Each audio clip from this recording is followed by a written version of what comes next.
With us now is one of the founders of RISE, the national co-spokesperson of the Scottish Socialist Party, Colin Fox. Thanks for joining us. Welcome, this John. evening.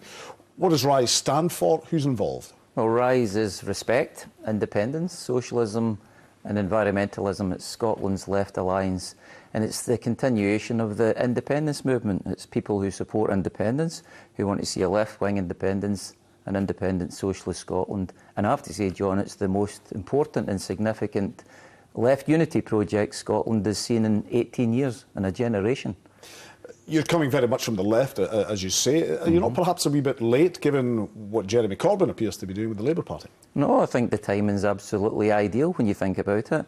I mean, I know Jeremy Corbyn. I'm fascinated, as other people are, about the prospect of becoming the Labour leader. It's an astonishing prospect, and I think it's apparently round the corner. But as you know, Jeremy Corbyn does not support independence. He doesn't support a second referendum. He doesn't support extra powers with the Scottish Parliament.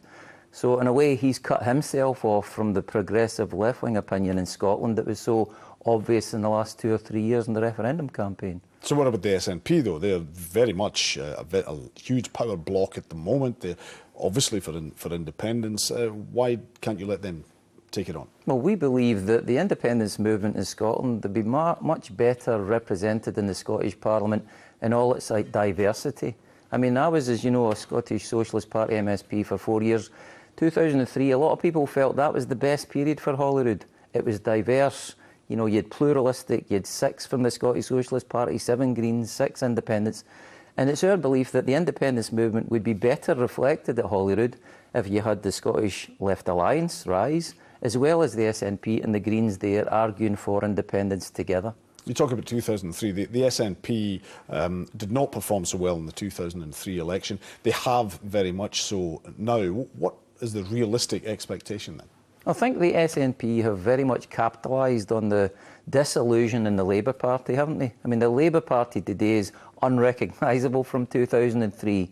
You know, the Labour Party is in an existential crisis, and I have to say, with all due respect to Jeremy Corbyn, who I admire enormously, the existential crisis that Labour is going through is illustrated by Jeremy Corbyn's leadership rather than the solution. And so, in many ways, the Scottish Left Alliance sees itself as the main opposition to the SNP, taking the case, the left-wing case, as you said in your package, against austerity, against privatisation, to scrap the council tax, you know, clear, principled position that will make working class people's lives better. The reality is, though, in 2011, the 3 parties from the left, the SSP, Respect and Solidarity, got less than 1% of the vote. That doesn't augur well for you, does it? No, and of course the Scotland of 2015 and 2016 is unrecognisable from then.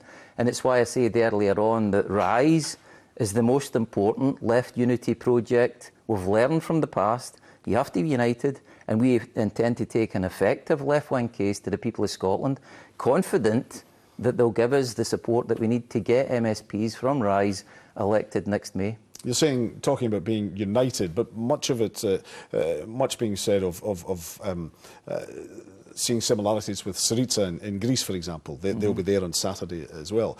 They're already beginning to splinter now, though, are they not? Well, the last time I had the delight of being in this programme, I had just returned from Greece, so I've followed what's been happening there with enormous interest, you'd imagine, in the next 6 months. And of course, as I believe I said then, and I reiterate now, Scotland isn't Greece. The politics of Greece are completely different to what we are going through here in Scotland. So whilst we learn from what Syriza are doing and, you know, follow with enormous interest what they did, we don't intend to replicate it because we don't have to.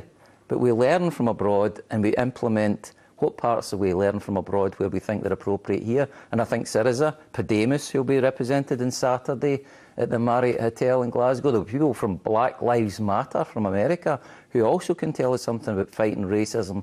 We've a lot to learn, and we're happy to learn, we're happy to engage. And I think that's the plural, diverse, optimistic, confident left that Scotland sees in front of it today. So how many seats do you think you can win in the Holyrood elections? Well, our intention is to stand in just the regional lists, isn't it? That's far easier. The elections in Scotland are tremendously expensive things to fight, but I think we're confident of getting representatives next year, full in the knowledge. Some of us have been there before. We know what's involved, we know the cost, we know the effort that's involved, so we're not going into our eyes wide open. We're aware of it, and I think there will be representatives from Rise sitting in Holyrood next May. Colin Fox, thanks for joining us. My pleasure. Thank you.